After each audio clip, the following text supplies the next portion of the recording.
is Patricia from the Southwest Yankee. What some middle-aged women will do. Prelude to an interview. So, I did have an interview off screen, but there will be an interview on screen. But this episode will be on the interview I had off screen. Light moment. For in him we live, move, and have our being. Acts 17:28a.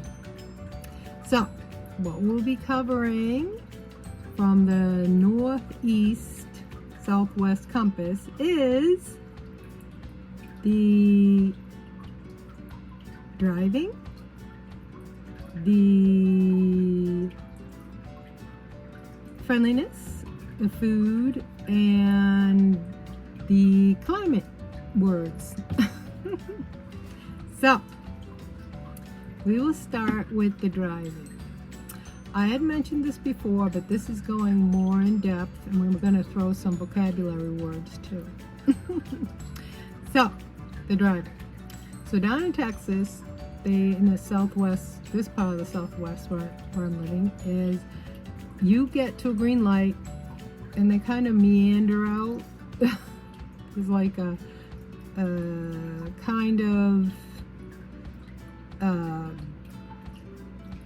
we're gonna slowly make our way into it. Compared to the northeast, where I come from, where the minute it turns green, they will like beep and like everybody gets through. And speaking about everybody getting through, since down here in the southwest you could barely get through a green, you could just imagine how many lights you have to wait for to get through. But back east, because they got everybody, like everybody's moving fast through the green, even the yellow, if there's a few lingering ones, everybody will get through and not die. So another thing is, now I will say something nice about the northeast. Like, they'll let you go by, like if you're trying to turn, they'll let you go, and then you wave to each other. Down here, they're really not going to let you go through, and there's no waving. So, yes. And I think down here I compared it to, like up there, you're responsible for your driving. Down here, somebody else is responsible for your driving. Because I've seen people, like,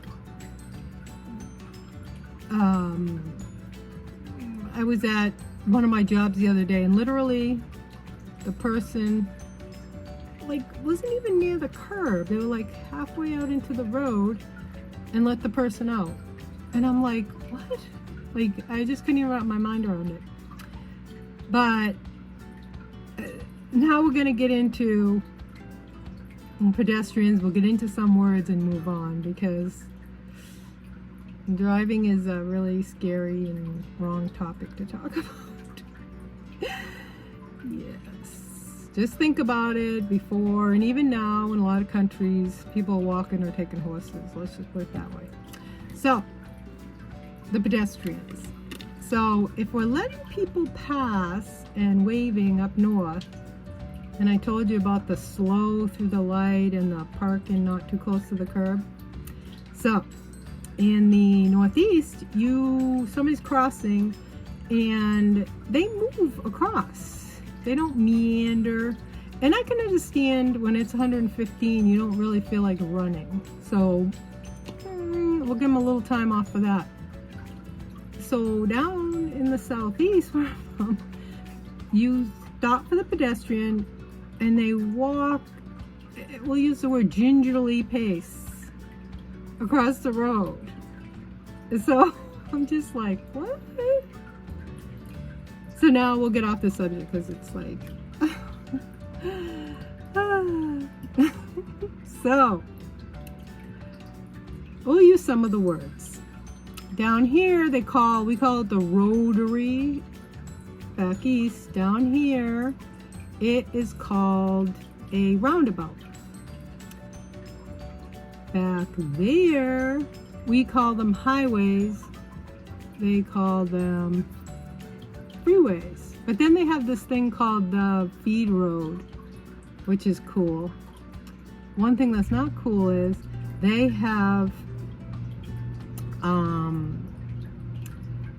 like they built 95 a long time ago, so it goes from Maine to Florida. Down here, nobody was down here until all of a sudden the New Yorkers and the Californians are like, I'm sick of paying so much money, so they all came down here. And now the road construction is insane. But you get engineers with senses of humor down here, because I don't think if you do a complete circle you get anywhere.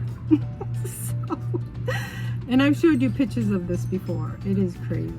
Like, and then they defy gravity, and then they have like these passes, you know, the exits, and they're like up in the sky, and it's with just the thin, you know, just, you know, one way to get there, one car can fit, and then the cement on either side, and you're like up in the air.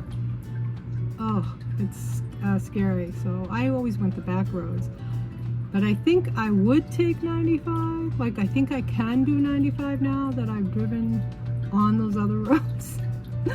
I've become brave. So let's move on to the friendliness. So down the Southwest, howdy, y'all. Everybody's, you know, ma'am, sir, fixin', you know, there's a vernacular that's very, you know, friendly. And, you know, people easily talk to each other. Up north, they're like, they want to go out to coffee with me? Do I know them? Like, who is this person? They're much more standoffish up there. But you get friendly with somebody up north, and then you're like family. Down here, it's a little harder to get to know some people.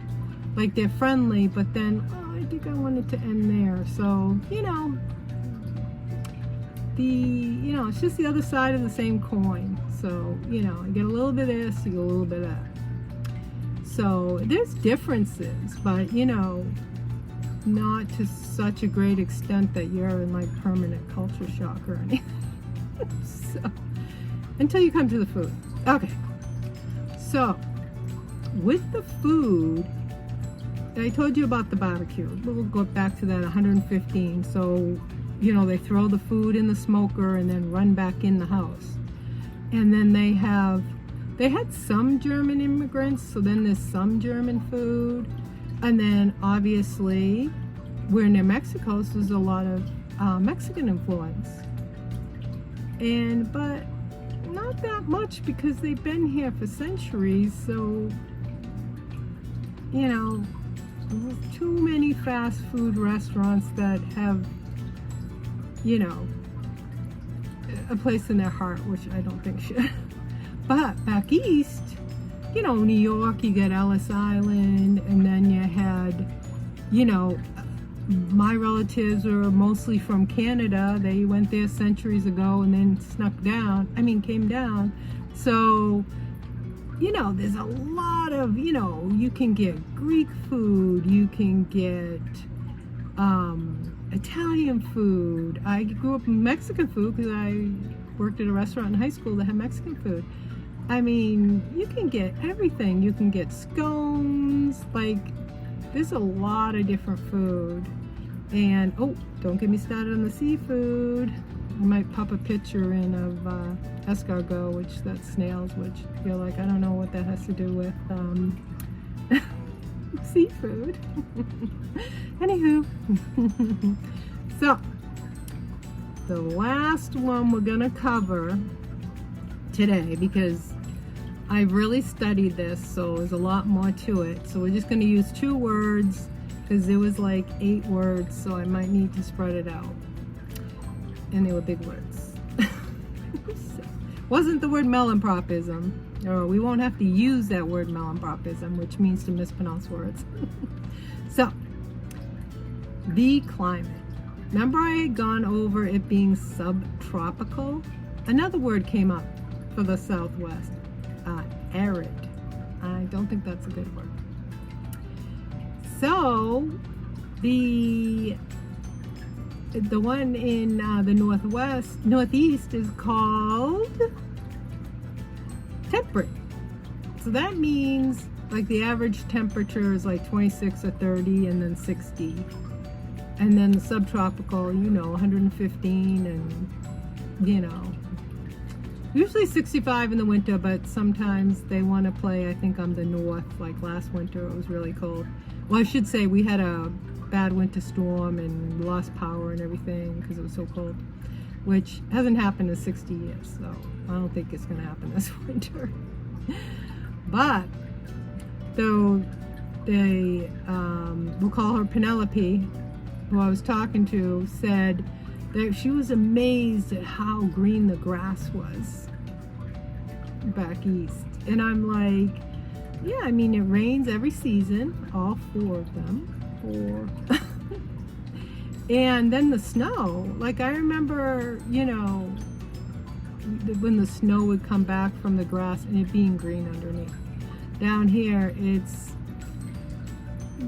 green if it rains for a little while, but then those red ant hills start popping up, which we've been over that. They have, like, it goes green, it's like boop. But then it's like, what shade of brown or what shade of hay color are we gonna have, because we're subtropical and we barely have any rain.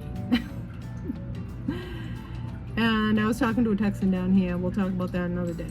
I said to her, I was wondering where we get water when it never really rains. She goes, I don't think you want me to answer that question. And I said, okay.